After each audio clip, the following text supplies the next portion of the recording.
Welcome back to Alley Chats. I'm your host, Rob Southgate.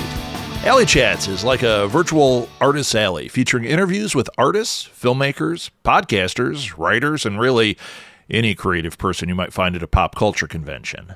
My goal is to help draw attention to cool people and hopefully help them get some new fans. I want this podcast to raise up these amazing people and to inspire you, the listener, to chase your dreams as well. You can follow Alley Chats on Facebook under Alley Chats Podcast and join in the conversations. I'll add more social media in the future, but for now, that is the best place to interact with us. You can also email me directly if you would like to be a guest or have a guest suggestion. My email is rob@smgpods.com. Welcome to Alley Chats. I'm Rob Southgate. Today I have the specialist of guests. He doesn't know how special he is to me.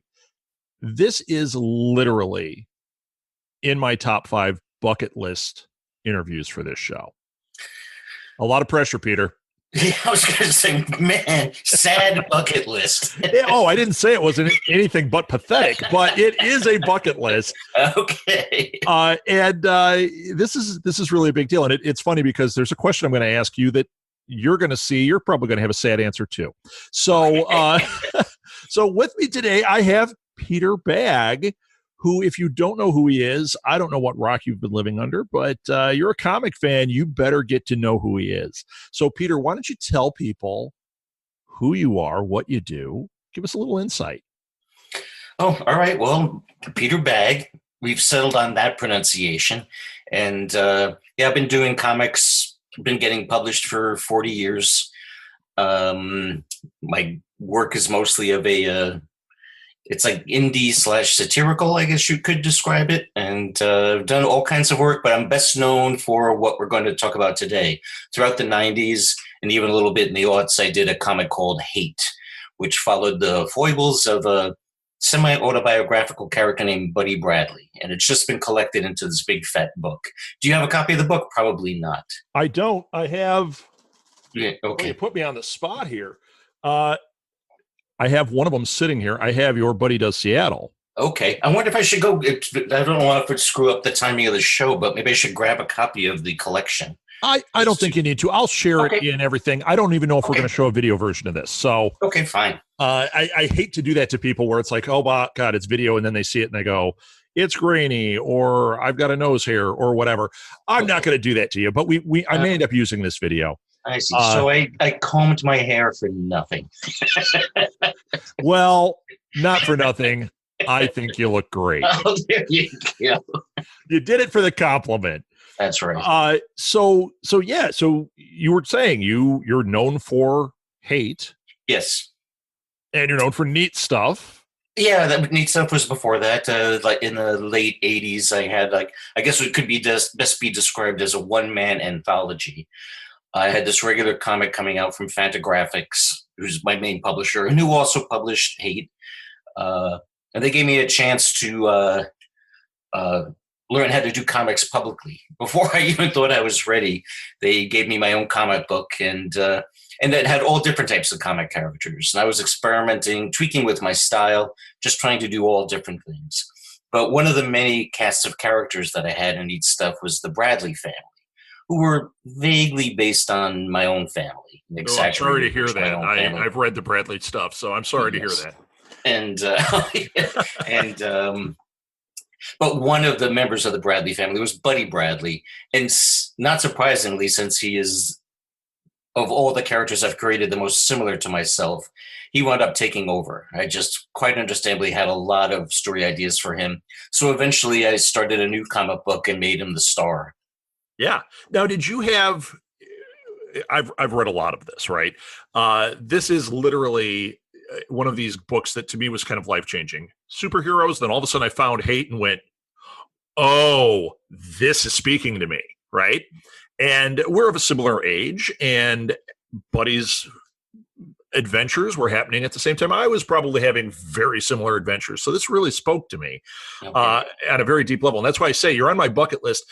This was one of the few things, Hate in particular, although the Bradley stories and the Neat Stuff, all of that did it, but it was Hate really inspired me. I actually was involved in independent filmmaking, and I'd written a script that was not Hate, but when I look back on it, I go, oh, this could have been a Hate story, because I was so into what you were writing.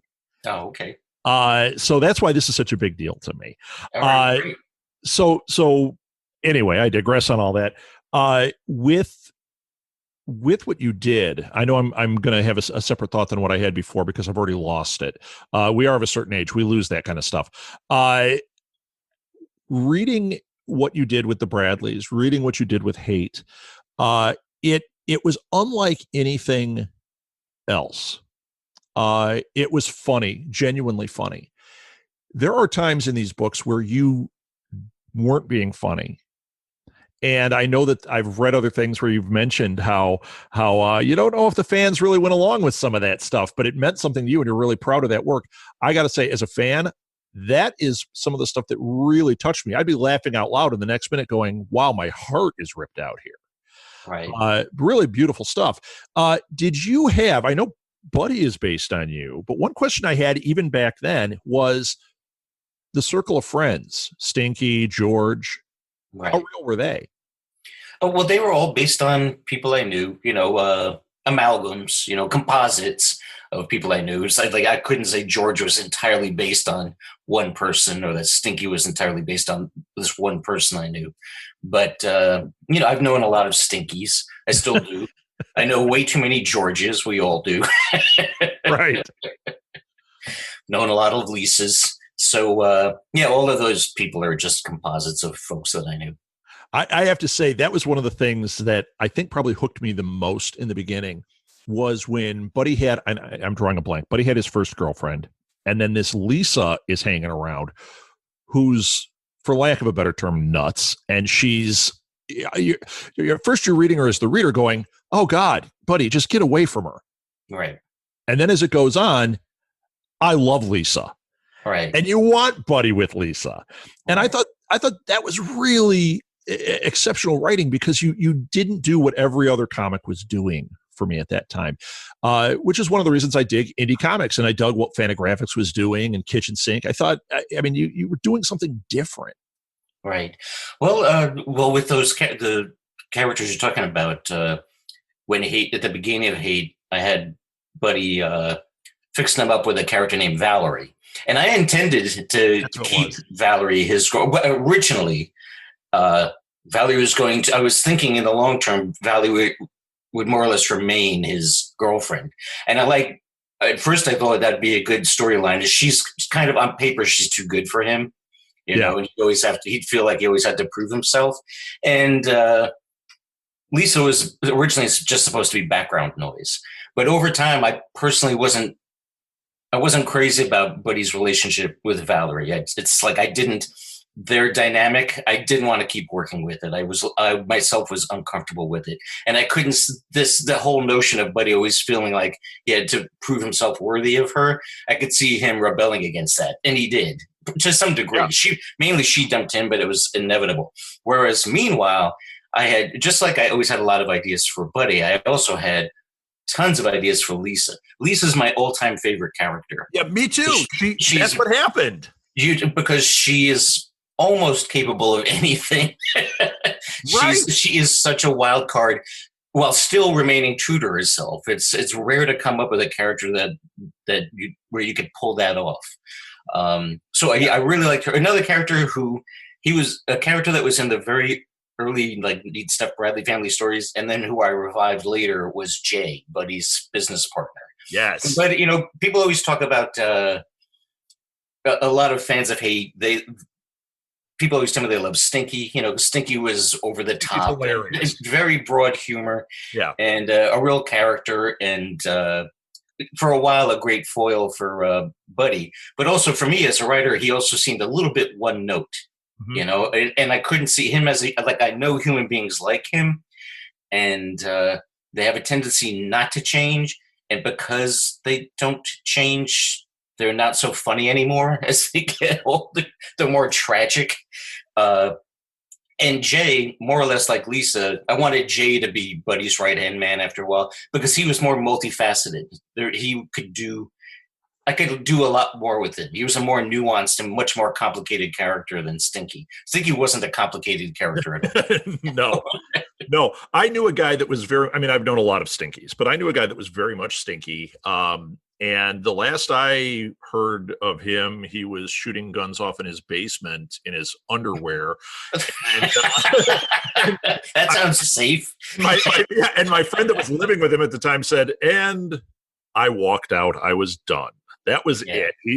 He was kind of a one note. He was that guy. Right. So I get that. George had a great story arc too. And that was a character that could have been one note, just your weird conspiracy driven character. But right. See, that's just it. That's one of the reasons I was so excited to talk to you, because the way you wrote was not one note. You explored these characters. You made them whole. You made characters I didn't care about come alive. I mean, like I said, Lisa was not my favorite in the beginning and ended up being my favorite. Right. Buddy's brother was such a jerk, right, but he was real. By the end, I was like very drawn to him. Right. So, okay, we're dancing around this. The reason that I invited you on, other than to fanboy a little bit, was you've got a new book coming out, or a collection, and it's not out yet. It comes out, what, at the end of November? Yeah, I have some. I'm going to do some virtual signings that are at the end of this month. I think its official release date is December 8th, if I remember correctly. So it should be available everywhere by then. Okay, so what this is it is a hardcover version of The Complete Hate. Right. This is the definitive collection.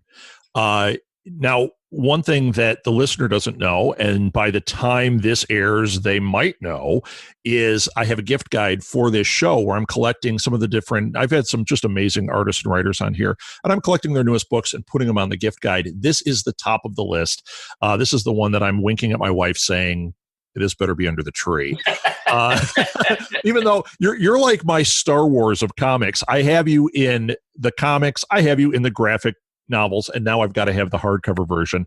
If it comes out, I got to buy it. Right. We've done that with Star Wars. I do it with Hate. So The Complete Hate is coming out. It's a hardcover version. It's everything. And there's extras in here too, like some of the one-shot stuff, right? Yes. Yeah. We tried to dig up every bit of anything Buddy Bradley related that I did during this time period. So yeah, it's thick book, 3 volumes. And so the first volume contains everything that's in that book behind you, which were the early Hates, where Buddy lived in Seattle, all that, the grunge business. And then the second volume is everything from the color Hates, and it's being reprinted in full color. The third volume has everything that was in Hate Annual. So for about 10 years after Hate ceased to exist as a regular ongoing comic, I would do like one short Buddy Bradley story and then throw in other material in with it once a year. So that's all the third volume. Plus the third volume has all these extra stories, has all these other little tidbits. We considered doing what Dan Klaus and Fantagraphics did with the Complete 8-Ball, and that is to literally show everything. Like reprint the comics from cover to cover exactly as they first appeared. Oh, wow. But the thing is, like the color Hates, they had advertisements in it. A lot of comics by other people, comics where I collaborated with other people. It was much more of a grab bag.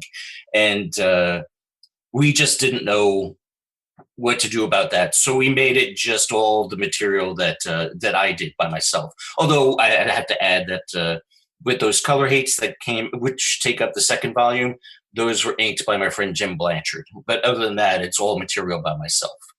And I think we ran like a few token letters pages just to let people who buy this get an idea what the letters pages were like. My editor, Eric Reynolds, he very much wanted to reprint all of the letters pages just because he found them so entertaining. I did too. But at the same time, I keep thinking I already know for a fact there are people who had written me letters, and then I might, something really crazy and over the top, and then I might meet them 10, even 5 years later, and they tell me, I really regret writing that letter. Oh no! I don't believe that anymore. I don't know what I was thinking. So they really don't want to be put in the hardcover. Well, that's just it. Especially these days, I'm like, man, if we run the letters pages just as they were, this could like get people fired in their marriages. It's like, I don't want to go down that route. I don't want to be responsible for that. Yeah, good call on that one, Peter. Yeah. So this really, if you don't have the neat stuff complete set, you want to get that too, so you have everything, right? Well, sure. Well, I guess if you really literally want everything, just say yes, because that's the way you do it, man. Yeah. Well, the comic books have been out of print for a long time. Unfortunately, I really, I've said this so much that I've stopped saying it, but I'm going to say it again now. I really miss the days when it was comic books, when it was the floppies. Yeah. I totally understand why everything switched to square-bound books, graphic novels. It's economics and everything else. And I've gotten used to that and accustomed to, again, like when I realize I have to think long form now. But I really, both as a creator and a reader, I thought the comic book was perfect. It was such an easy, casual, unpretentious read, and I really miss comic books, at least in indie comic. I know that especially mainstream comics, they still, which seem to be, from what I understand, they really don't make money. Like maybe Spider-Man does, whatever the best-selling ongoing monthly comic books are. But they really don't make money. That's just research and development for the Time Warner Disney empire, Right. The trend now seems to be doing digital comics, like something online, if somebody wants to do something a little more short form, but that's very different than holding a nice... It is. I don't like... Yeah, I'm not crazy. I know now I'm going to sound like it. Get off my lawn, old man, but I'm not crazy about reading comics on the computer. It really isn't the same thing. Maybe it's just because it's horizontal instead of vertical. I end up reading them on my phone a lot just so that I can, because it's a little tough, like in bed, like sitting there with the big book or whatever. Right. So I read them on my phone a lot, but it is not the same. And like when you were mentioning the mailbag, I skip over those when I'm reading digital. Right. If there even is one, and that's kind of a shame. I'm a big fan of the indie stuff. I love how the indies tended to tell a tight story in those pages, and they weren't bound to, it has to be 24 pages or it was like whatever you got, you knew you were getting a story. And if you were left with a cliffhanger, you knew you got to buy the next one. Whereas with a lot of the mainstream books, I feel like I start to read their big event and I get 2 issues in and I'm so bored, I'm so done. I never read the rest of it until they put a movie out and you go, oh, that's what happened. And also you already know what's going to happen. Yeah, right. I know that this has been the case for a long time with genre movies, is that they generally do tend to work from a template. They've been doing that forever. They're very used to the way people digest stories and they don't mess with the formula. But with especially all these superhero movies, it is you could run to any 2 of them side by side, and that beat where the hero meets the girl and he makes a bad attempt at impressing her and she rolls her eyes and thinks he's a doofus, that it will happen at the same exact moment. And the same with later on where finally he wins the girl and they hug and kiss. Right. I swear it's like the same exact moment. The hero's journey. People I know who like those movies, they'll say like, oh, you've got to see, I don't know, you got to see Black Panther. It's trust me, it's different. This is totally different. And so I saw Black Panther and I'm like, no, it isn't. It's exactly the same. Right. I love them because I love the special effects and I love to see the character, but really when I watch it as a filmmaker, it's like pretty boring. And actually I took a lot of screenwriting classes and worked with a lot of indie film people. And that's why I was always drawn to indie film too, because we didn't necessarily stick to everything happens at 20 minutes. The hero is going to get this at X page. And that's really, if you look at the Marvel movies, the DC movies, that is They are right down the line with those things. Yeah. And people say, well, yeah, but this one's 2.5 hours and this one's 2 hours. How can they do that? Okay. Go by the percentages. At the 20%, Right. this happened. Yes. It's the same thing over and over. That's right. You know? So, okay. We have this collection of hate in hardcover. You mentioned Dan Klaus's book, too, the 8-ball collection. Guess who else is in my top 5 that I would die to talk to is Dan Klaus. Okay. The 90s were all Peter Bagge and Dan Klaus in my comic collection. In fact, that was when I stopped reading superhero comics for probably 15 years because I started reading you two and went, this is what I want. I want to read Scott McCloud stuff. I want to read, everything that is not this mainstream thing because it was different, and your stuff was hilarious. So, it was legit hilarious. So how do you get past that, right? Okay, so now we're going to get into some of the other questions I usually do for this because people that listen to this know I have the same 10 questions because I'm boring. So you have a template. I do. Well, I do for one reason. For this show, the whole idea was we're at a Comic-Con. People are walking up. They kind of ask a couple of questions. You pitch your thing. The problem is everybody I'm having on here is a friend of mine. So we end up going off of my template very quickly. But I have a couple of questions I always make sure I ask. Okay. This is the one I want to hear your answer on. So, Peter, and this is going to be tough for you because you've probably met everybody. But with all these cons canceling, nobody can go to anything. This is your dream con. Who is it that you would want to meet? Oh, to meet? Yes. Dream con. Well, I'd have to think of somebody that I haven't met. Sure. Otherwise... I'll give you an all-time, too. Okay. Well, otherwise it'd be people that I have met and who I both like personally and whose work I enjoy, Okay. So that would, all my surviving all-time favorite cartoonists are there. That'd be nice. Like Robert Crumb and the Hernandez brothers and Dan Klaus, all of whom I've seen and met and talked to often enough. And, and Chester Brown, it's embarrassing, but I'm shamefully prejudiced towards my peers. You were talking about the 90s, and I still have a real soft spot for cartoonists who were at their peak, I guess, in the 80s and 90s. Adrian Tomania is another one. I think his work is fantastic. I know he's older, but Bill Griffith is another one. Bill Griffith and Diane Newman, But these are all people I already have met. Even though I've only met him once, I really enjoyed meeting.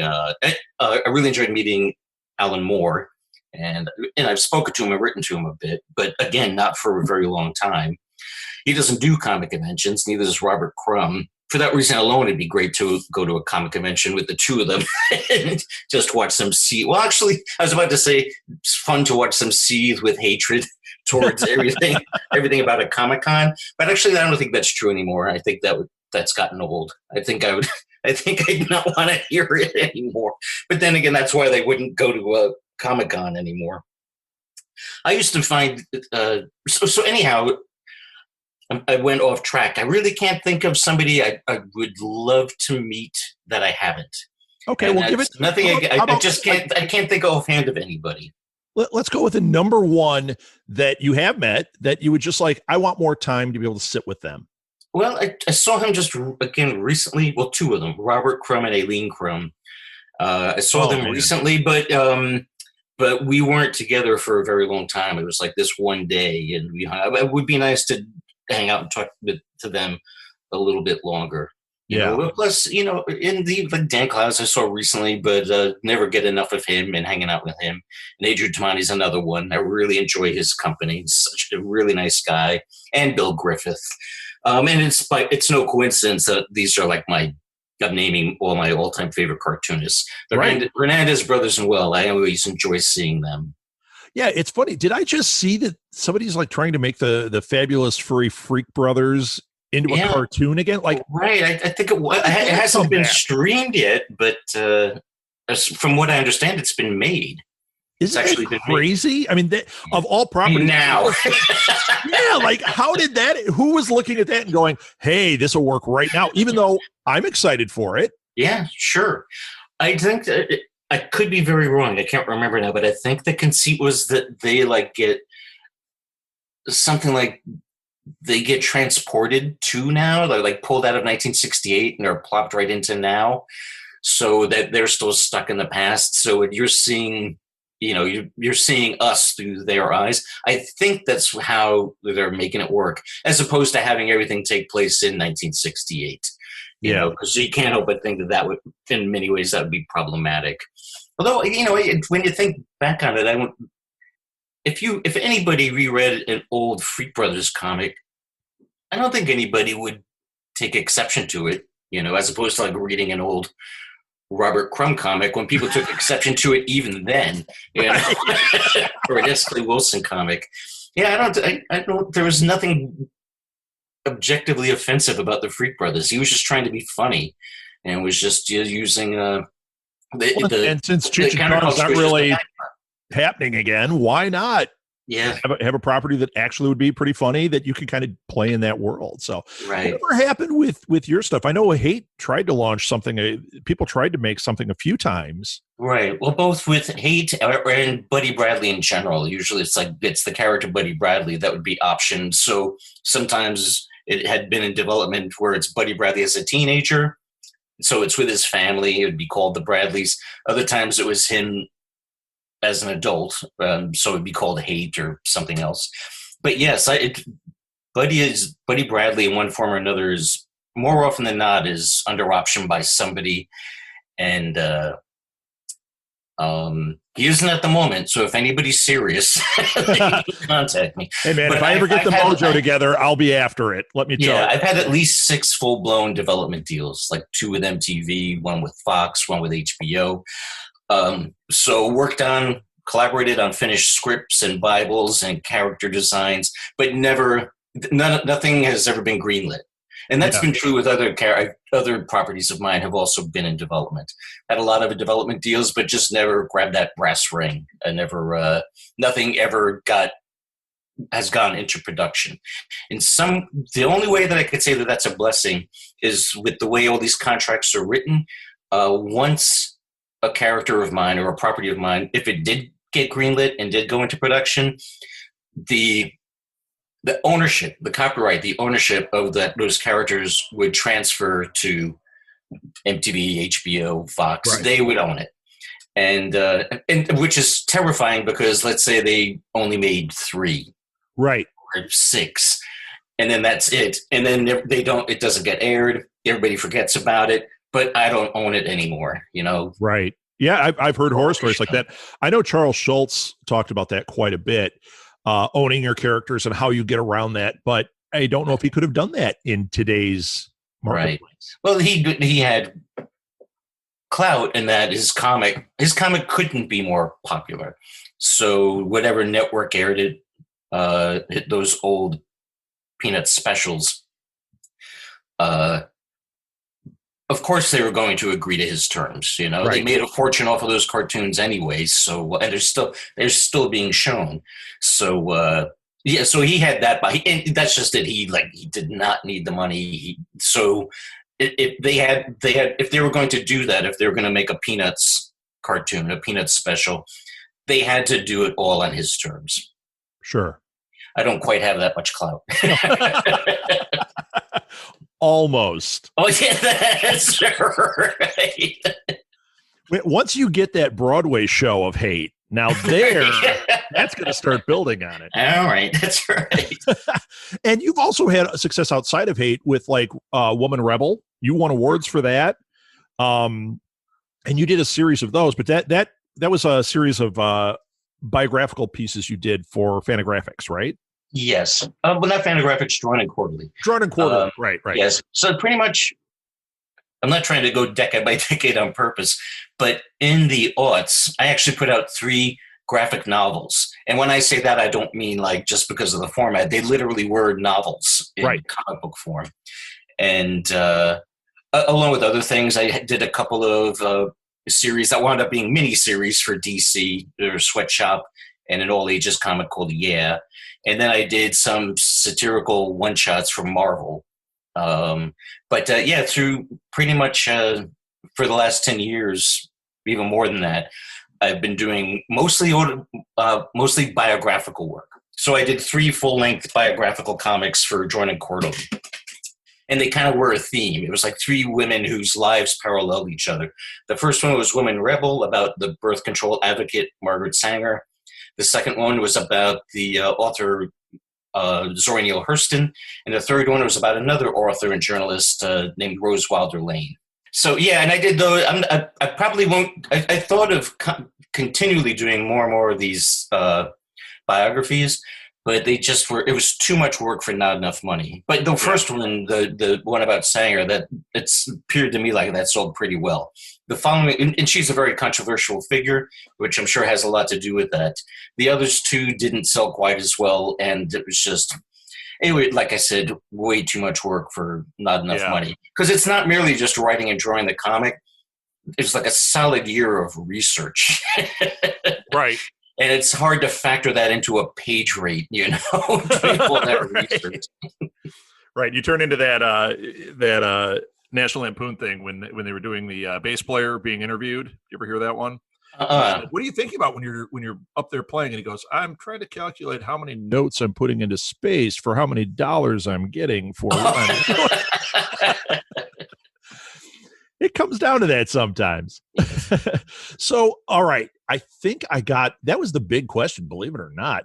You're beyond reproach in some ways. Like, you're not doing commissions. You're not doing that kind of stuff. I will, though. Yeah, people can write to me, and I'll do, depending on how much labor is involved. Yeah, because for a while, like every time I'd have a book come out, like one of the books we were just talking about, I would pretty much agree to do every Comic-Con that would invite me. So I would wind up doing like 6 a year.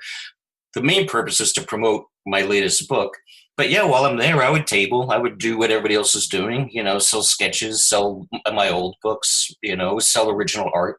Yeah, I would do all that stuff. So how would people get that from you now? What's the best way to contact you? I'm on Twitter and I'm on Facebook, and or you can write to me at my plain old email address, peterbagge@earthlink.net. And most people usually, if somebody wants a commission, they usually contact me on Facebook. Okay, so, very good. And I check it every day. So yeah, I'm easy to track down. So is there a future for Buddy?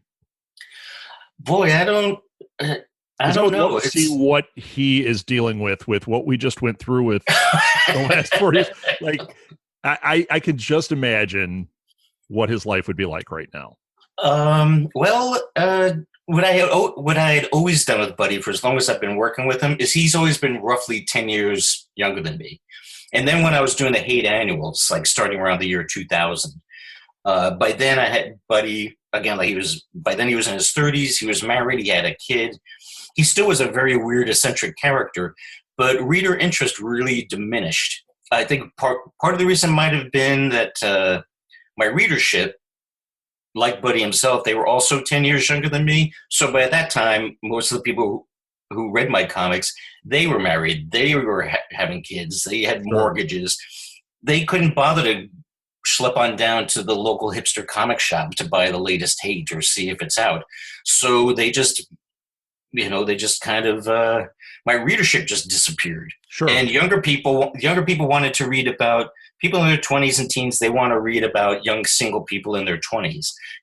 No matter how weird he is, they don't want to read about the domestic life. It might work in a newspaper, but it doesn't seem to work in a comic book. And this goddamn mower. And I need a glass of water. Boy, it's funny though, when I do these, especially like a mainstream comic convention, because I'll do some of the indie ones, like here in Chicago. Yeah. Like ones like Cake, it's a little bit different, but like at a regular mainstream have you been show, I would say like of every, if there's like 50,000 people come through the doors, I would say maybe at tops 500 will even know who I am. Like 1% will know who I am, and maybe only 50 of them will buy stuff from me. But they'll buy a good. It's always worth my while. I actually make more money at those mainstream shows than I do at an indie show. A lot more money. But I can always tell who's going to stop at my table from a mile away. It's me 10 years ago. I'm like, if I'm in my 50s ago, here comes a white guy in his 40s, and he's not Right. he's not dressed up like Spider-Man. He's going to stop at my table, and I'm correct 100% of the time. There was one time I was at one comic convention in Orlando. It was a bad Comic-Con, and this one person completely destroyed my demographic assumptions. She was a teenage girl in a goth outfit, and she was there with her family, and she just stopped at my table and was looking at it. And I was waiting for, if she was going to say anything, I was waiting for her to say, your stuff is weird, your stuff is gross, and walk away. But she just suddenly, and you could tell her family, her mom, her dad, her little brother, they were totally into all the cosplay and having their picture taken with Wonder Woman. And this goth girl, she just looked at my comics, and then she looked at me and she said, your stuff is the only stuff here that's worth a damn.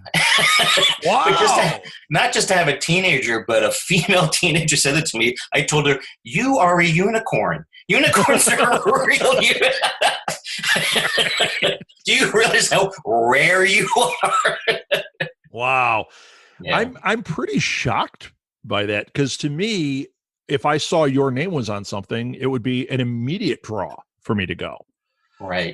So it's kind of shocking that people don't know or flock, because to me, you're just part of the fabric of what I know.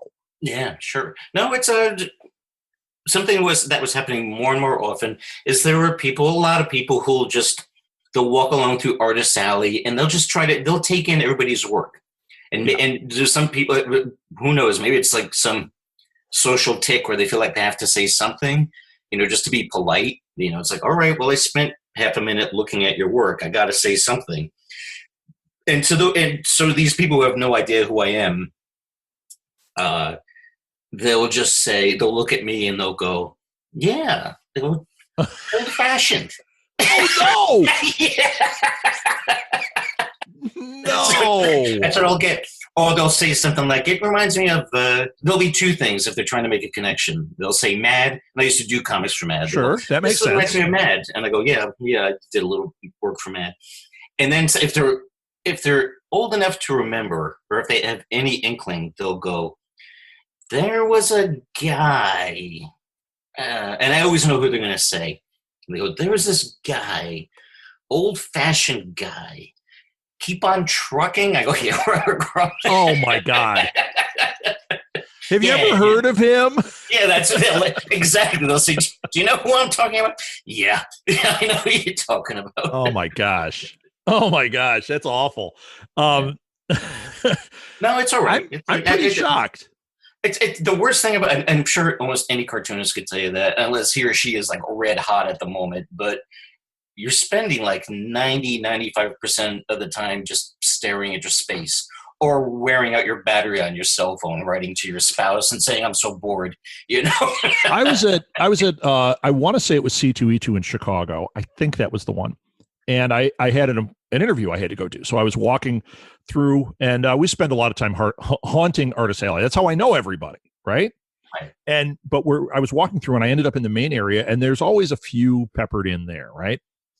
And I go by this booth, and there's this guy sitting there with his long hair and his scruffy looking, and he's got his girlfriend sitting next to him behind a booth. They got no artwork up, nothing. They're just sitting at a table.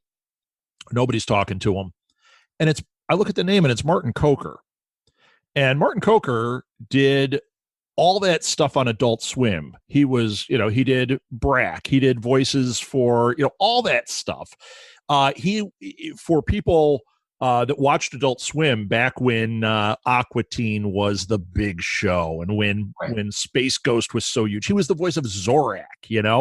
Okay, this guy's a big name, and I stopped and I'm sure he saw me coming a mile away, because as soon as I saw his name, I lit up and went, "You're Martin Coker." And he was like, "You've heard of me?" Yeah. It's like, are you kidding? Yeah. I mean, amazing. Right. And I ended up, it was great, but he said that where he was sitting, he said, if 10 people stopped and talked to me, that was a lot this weekend. And right. Said, how is that possible? And he said, maybe they don't know who I am. Maybe it's where I'm positioned. But I was like, I don't know how they don't know who you are, especially at a pop culture convention. Right. where they're all half the people were walking around with Space Ghost t-shirts on. Right. And this is the guy. Right. Yeah. Yeah. This isn't comics, but I just have to tell you this because it made me think of this. I don't know if you pay any attention to the WNBA, the Women's Basketball League, but in Seattle has one of the longest lasting WNBA teams, the Storm. For years now, for like at least 15 years, they've had this one big star, a woman named Sue Bird. And again, it's because it's the WNBA, like even here in Seattle, the average person doesn't really care. Even the average sports fan doesn't care. But the Seattle Storm, more than any other Seattle team, has won more championships. They're routinely the champs. This Sue Bird has been their star player forever. I have this one friend, a guy named RJ, who works for Fantagraphics. He's a big basketball fan. He loves the WNBA.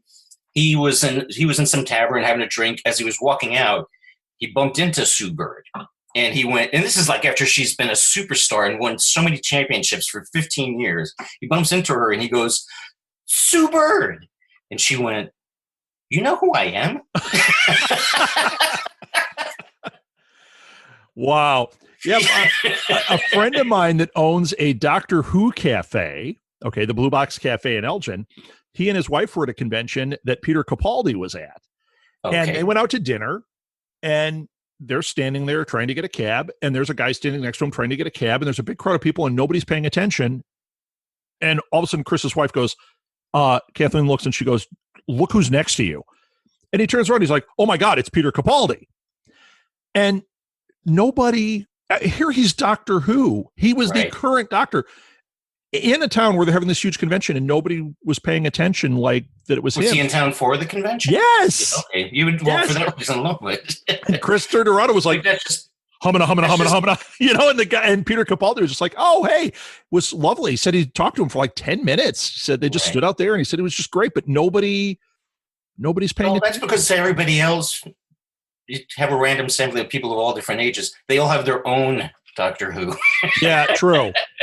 That's true. They're like, "You're not Doctor Who."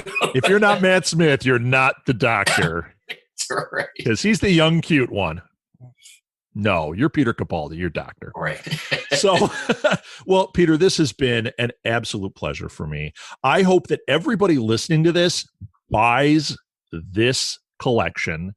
And if you don't know Hate, you will become a super fan of Hate once you read it. I'm telling you, it's infectious, and that's a good thing. And it's just a wonderful book. It's been wonderful for years, and this collection is such a special thing. I'm super excited to put it on the shelf with my neat stuff collection. Right. Well, great. Well, thank you very much. This was fun. And don't forget to invite me to your difficult show. Oh, yes. One where we actually talk, and it's got a little more substance. Look out. Got to bring out my $10 words to get my thesaurus ready. Well, I don't know if I go with $10. I'm going to go with 7.5. Okay. It's fair, because otherwise there's way too much pressure on both of us. Okay. This is community college level hard. That's right. Exactly. I just insulted everybody in community college. So it was great having you here on my podcast. Peter, thanks again for being on Alley Chats. This meant the world to me. Oh, that was great to be here. You can connect with me on social media or via email. All the links are found in the show notes.